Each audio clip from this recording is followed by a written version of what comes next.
Qu'est-ce que la prière? On dit que la prière, c'est le cœur qui se tourne vers Dieu. Si cela est vrai, toute notre vie peut et doit devenir prière.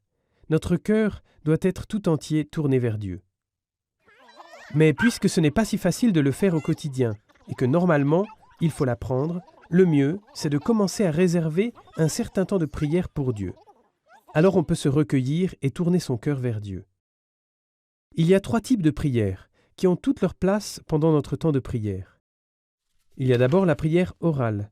Dieu connaît notre cœur, mais selon notre nature humaine, nous avons besoin d'exprimer ce que nous portons.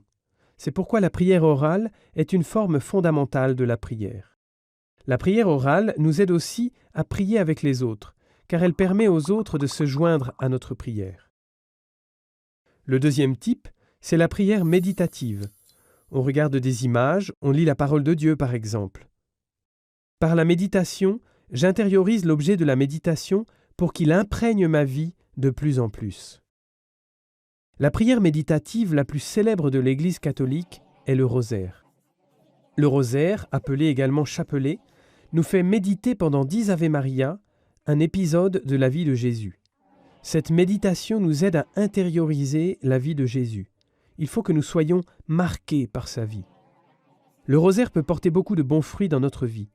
Par exemple, lorsque je médite et que j'intériorise comment Jésus est né dans l'étable à Bethléem, je regarde son humilité vraie, sa pauvreté et sa simplicité.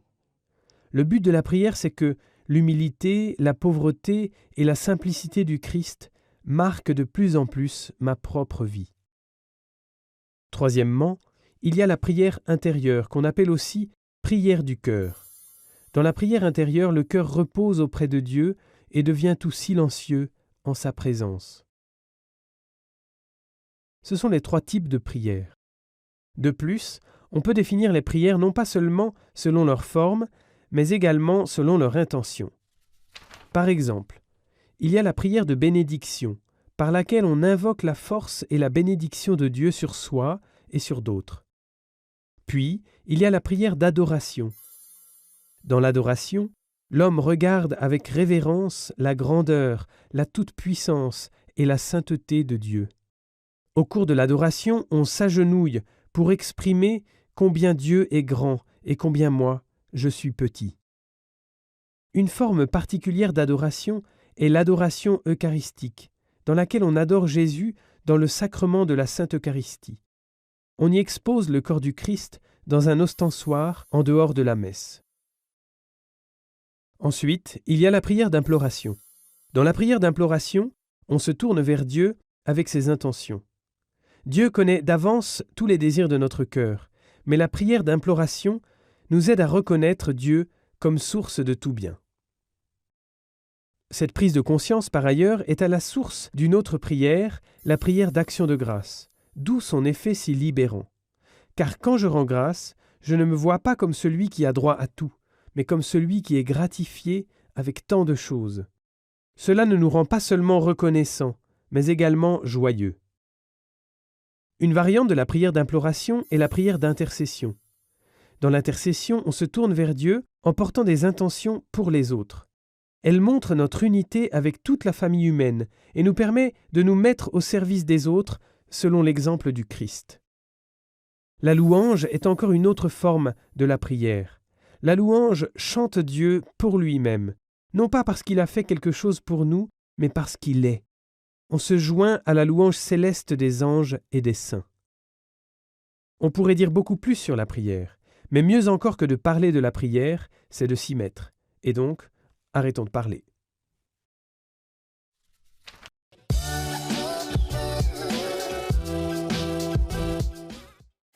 Alors je suis Élise, j'ai une 30aine d'années et je suis soignante à La Roche-sur-Yon. La prière pour moi c'est vraiment un temps donné à Jésus, un temps donné gratuitement pour être disponible tout entière et me mettre en sa présence.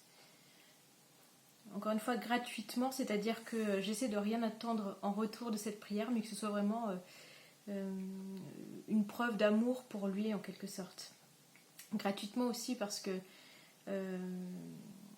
ce qui est important à mon sens, c'est vraiment la fidélité dans la prière. et que cette fidélité nécessite une gratuité, parce qu'encore une fois, il y a des jours où c'est moins difficile, où c'est moins facile, où c'est plus difficile de prendre le temps de prier, plus difficile d'être vraiment disponible de cœur, de corps et d'âme. Donc la prière, ça me permet vraiment, encore une fois, de me mettre en présence de Jésus pour être à l'écoute de Dieu et un peu plonger dans l'amour trinitaire, plonger dans cet amour vraiment vivant de nos vies en fait. La prière, alors elle peut prendre plusieurs formes. Moi je vais vous parler plus de la prière d'oraison à laquelle j'essaie d'être fidèle, encore une fois. C'est vraiment un temps quotidien. C'est vraiment un temps où, comme disait un paysan au curé d'Ars, que quand le curé d'Ars lui a demandé ce que vous faites quand il venait prier, et le paysan lui a répondu il m'avise et je l'avise. Et donc c'est vraiment voilà, de se mettre sous le regard de Dieu, et donc sous un regard aussi de vérité envers soi et envers lui, et donc à mon sens envers les autres aussi. Ce que j'ai pu remarquer, c'est que ce temps de prière quotidien, c'était vraiment une source d'amour dans ma vie, une source d'amour au moment de la prière, mais aussi quelque chose qui vient teinter toute ma journée, tout mon quotidien. Alors sans que ce soit parfait, hein, parce que bien sûr il y a des jours où j'oublie cette présence de Jésus, mais j'ai la faiblesse de croire que malgré tout, malgré mes faiblesses, malgré mes limites, le fait de prier, ça me permet d'être en présence de Jésus, vraiment, même en dehors du temps de prière, pour faire en sorte que tout ce que je fais soit prière, en fait. Même dans mes actions, que mes actions soient une prière. Parce qu'en grandissant dans l'intimité avec Jésus, au moment de la prière, on grandit dans l'intimité avec Jésus tout au long de la journée, que ce soit quand je sois toute seule ou dans ma relation avec les autres. Alors comment j'ai mis en place la prière, c'était suite à une conversion dans ma vie où j'ai compris que Jésus ne devait pas être satellite de mes activités, mais qu'au contraire ça devait être le centre de ma vie. Et à partir du moment où on comprend, où on choisit, où on décide que Jésus est le centre de notre vie, ça demande du temps et ça demande de s'arrêter pour cela et pour vraiment aller à la rencontre de Jésus. Donc voilà, ça je l'avais compris. Après le temps d'oraison, vraiment, ça a été mis en place sur les insistances de mon père spirituel. Et puis j'avais aussi fait 2 écoles d'oraison. Donc c'est une proposition qui est faite au niveau du diocèse où on découvre la prière d'oraison. Comment cette prière retentit donc sur ma vie en dehors de ce temps de prière? Je le vois au niveau professionnel. Déjà, comme je suis soignante, en fait, j'ai mes limites et je pense vraiment que ça a une incidence sur la relation que je peux avoir aux autres et sur la disponibilité que je peux avoir pour eux. Une disponibilité de temps et de cœur, de voir en chaque personne vraiment d'aller aussi rencontrer Jésus dans ces personnes, d'aller rencontrer Dieu dans ces personnes, parce que en chacun est inscrit dans son âme l'image du Christ, l'image du Dieu Trinité, et c'est en ça qu'on est à sa ressemblance. Et donc la prière, je crois, me permet d'essayer d'aller au-delà de mes limites et de rencontrer les personnes et Jésus dans ces personnes. Ça a aussi un retentissement sur ma vie personnelle, sur notamment ma vie de couple. Je suis mariée depuis septembre dernier. Et en fait, je crois pouvoir dire que le Christ nous a toujours été très présent dès le début de notre rencontre. Alors, peut-être qu'au début, on ne s'en rendait pas compte, même si je pense qu'on sentait qu'il y a quelque chose qui nous dépassait et que ce n'était pas seulement nous deux, la rencontre de deux personnes, mais qu'il y avait quelqu'un, que Dieu nous permettait aussi cette rencontre. Donc lui aussi est catholique, et d'en avoir conscience, je crois que vraiment ça nous émerveille en fait l'un et l'autre. Ça nous émerveille dans notre foi, puisque on s'émerveille des bontés du Seigneur pour nous, et on s'émerveille aussi en fait de l'autre, parce que dans la foi on reçoit vraiment l'autre comme un cadeau du ciel, quelqu'un qui nous est confié et à qui on est confié. J'espère qu'il m'écoute. Et donc ça, je pense que ça a vraiment été très présent dès le début dans notre couple. Après, voilà, donc on s'est mariés, et on a pu, depuis qu'on est mariés, on partage d'autant plus de temps de prière ensemble. Alors on prie individuellement, mais on prie aussi ensemble. Et là aussi, de se mettre chacun l'un et l'autre et ensemble en présence de Jésus, de prendre du temps pour cela, ça teinte aussi notre quotidien, parce que Jésus n'est pas présent qu'au moment où on se rend disponible pour la prière, mais il est présent aussi le reste du temps. Je crois qu'on a vraiment tous les deux l'impression d'être trois dans ce couple. Voilà, avec les enfants qu'il voudra bien nous donner. Et ça, comment vous dire, ça nous dépasse, parce que des fois on peut voir nos limites, nos faiblesses, on peut voir aussi les faiblesses et les limites de l'autre, mais dans la foi, on va l'aimer comme une merveille de Dieu, comme une merveille de la création, et pas seulement comme l'autre limité qu'il peut être. En tout cas, voilà, c'est vraiment l'impression que j'en ai, et c'est vraiment une grande joie, une grande source de joie, et une grande force, sans doute, pour toute la vie. En tout cas, voilà, à nous de l'entretenir, et de l'entretenir aussi par la prière, et d'être fidèle à cette prière. Il y a aussi quelque chose qui me semble important, c'est, donc on prie pour se mettre en présence, nous-mêmes en présence du Christ, nous-mêmes pour rentrer dans l'intimité avec le Christ, pour ressembler de plus en plus au Christ, pour s'abandonner toujours plus dans la confiance et dans l'abandon, pour grandir en sainteté au final. Mais aussi on peut prier pour nos frères et sœurs, pour ceux que nous connaissons. On peut prier le ciel, on peut prier Dieu pour les personnes que nous ne connaissons pas, qui ont besoin de grâce en particulier.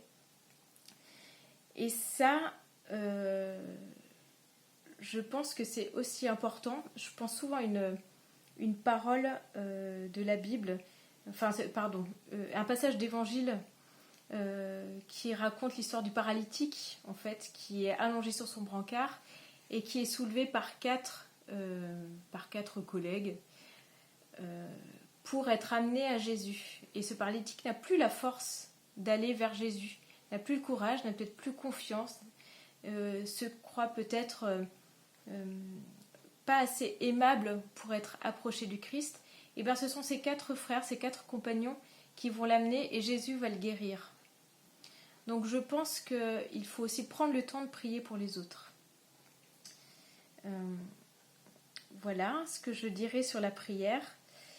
C'est vraiment une source de joie, une source d'amour, où on peut rendre grâce pour les merveilles, pour remercier Dieu de tout ce qu'il nous donne, Et je pense que ce qui fait le plus plaisir à Jésus, c'est quand même de passer du temps avec lui, d'arrêter nos activités pour donner un temps à Jésus. Et de là découle vraiment l'amour pour les autres, le véritable amour pour l'autre. Là encore, je repense à un passage de la Bible, quand on demande à Jésus quel est le commandement le plus grand, il nous dit « Tu aimeras le Seigneur ton Dieu de tout ton cœur, de toutes tes forces, de toute ton âme. Et le second, qui lui est semblable, tu aimeras ton prochain comme toi-même. » C'est-à-dire que aimer l'autre, c'est aussi fort qu'aimer le Christ, c'est aussi fort qu'aimer Dieu. Mais ça découle de cet amour de Dieu pour que cet amour soit vraiment aussi fort et gratuit.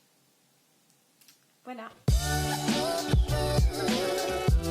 Bonjour, je m'appelle Théo, j'ai 26 ans. Je vais bientôt me marier, dans 15 jours exactement. Et actuellement, je travaille pour un diocèse. J'ai la responsabilité de la pastorale des jeunes et des vocations. Une mission qui me réjouit au quotidien et qui me permet de pouvoir témoigner auprès des jeunes et d'accompagner certains sur leur chemin de vie. Voilà. Avant de témoigner un peu plus largement sur ma vie de prière, je voudrais juste dire que je suis originaire d'une famille qui est non pratiquante, croyante, et que malgré cet héritage familial non pratiquant, j'ai reçu de ma mère en particulier le souci de la prière. J'ai eu en héritage ce dialogue avec le Seigneur qui m'a été instruit par ma mère dès mon plus jeune âge. Une prière simple, une prière directe, une prière assez franche. Et je dirais que c'est un peu la caractéristique de toute ma vie de prière et encore aujourd'hui. C'est une prière qui est directe, une prière qui parle de ce que je ressens, de ce que je vis, de ce que je peux traverser comme joie, comme difficulté, comme attente, et une prière du coup que je qualifierais de cœur à cœur avec le Seigneur. Voilà, donc en premier une vie de prière que j'ai reçue de ma mère, une vie de prière qui m'a été enseignée dès mon plus jeune âge. Ensuite, ce que je pourrais vous partager sur ma vie de prière, c'est qu'il y a eu des hauts et des bas. Certes, le ciment, le liant de ma vie aujourd'hui, pour me soutenir dans la prière, c'est ce que j'ai reçu dans mon enfance. Mais en traversant l'adolescence, en rentrant dans la vie adulte, en rentrant dans la vie de travail, j'ai eu des moments où la vie de prière était plus difficile, où il m'a été plus douloureux de m'y mettre, de me mettre à genoux devant le Seigneur, de lui confier ma vie, de lui partager ma vie et de recevoir aussi de lui sa vie, de recevoir du Sauveur sa grâce. Et un des moments marquants dans ma vie de prière, ça a été une prière que je qualifierais d'ecclésiale, la première vraiment expérience où j'ai reçu du Seigneur une prière de communauté, c'est le jour de ma confirmation. Dans ma paroisse rurale, voilà, j'ai senti que ce jour-là, ce n'était pas moi et l'Esprit Saint, le Seigneur, la Trinité, c'était vraiment la paroisse dans son ensemble qui priait pour ces jeunes qui allaient recevoir l'Esprit Saint. Et ça, c'est un souvenir fort. Et depuis, j'ai toujours eu le souci de vouloir vivre ma vie de prière en communauté, avec ma paroisse, avec une communauté religieuse proche de chez moi, avec des amis, avec d'autres, quand j'étais étudiant, avec à l'aumônerie étudiante, puis quand je suis devenu jeune professionnel, avec les jeunes professionnels. Voilà, ce désir de vouloir vivre ma vie de prière avec les personnes qui m'entourent, avec ceux avec qui je peux faire communauté. Et ça, c'est vraiment pour moi le deuxième point fort de ma vie de prière. Parce que dans les moments où c'est difficile, où j'ai du mal à prier, où j'ai du mal à avoir une vie de prière régulière, je peux venir me ressourcer dans ces lieux-là. Je peux venir rejoindre le Seigneur facilement dans ces lieux-là. Parce que je suis porté par une communauté de frères, parce que je peux partager, parce que je peux dire facilement mes difficultés. Et en fait, ça, c'est assez déstabilisant, cette vie de prière en communauté. Parce que quand tout va bien, c'est facile. Je vais me rendre le dimanche à la messe, je vais aller à la prière hebdomadaire, je vais pouvoir aller discuter avec des amis. Mais quand ça ne va pas bien, quand c'est difficile, quand on rencontre des difficultés dans la vie, eh bien en fait, il faut un peu recevoir de l'humilité de la part du Seigneur et oser aller voir ces frères-là, ces sœurs-là, avec qui nous avons déjà une vie de prière, pour dire j'ai besoin de votre prière.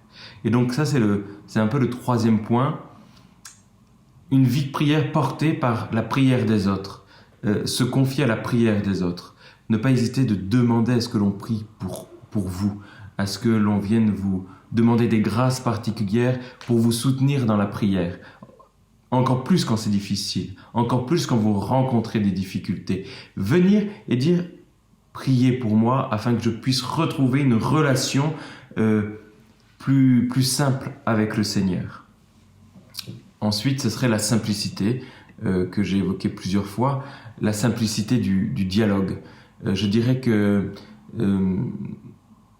ce que je retire de ma vie de prière et ce que j'ai appris aussi dans mon année de discernement en propédeutique, c'est un cœur à cœur avec le Seigneur, être en vérité avec le Seigneur, c'est-à-dire venir se poser comme Saint Jean sur le cœur du Christ et lui parler, lui chuchoter l'intime de notre vie, lui dire tout ce que l'on espère, lui dire tout ce que l'on redoute, lui dire tout ce que l'on attend de lui dire ce que l'on regrette d'avoir commis, lui dire ce que nous aimerions dire à ceux qui nous ont blessés. Venir au plus proche du Seigneur et lui dire humblement « Seigneur, aide-moi. Seigneur, je te confie ça. Seigneur, je sais que tu peux tout. Seigneur, je te le demande parce que je sais que tu ne retiens rien. » Et du coup, se laisser guider par cette prière de cœur à cœur avec le Christ, poser notre cœur sur celui du Christ à l'égal de Saint Jean, l'image de Saint Jean.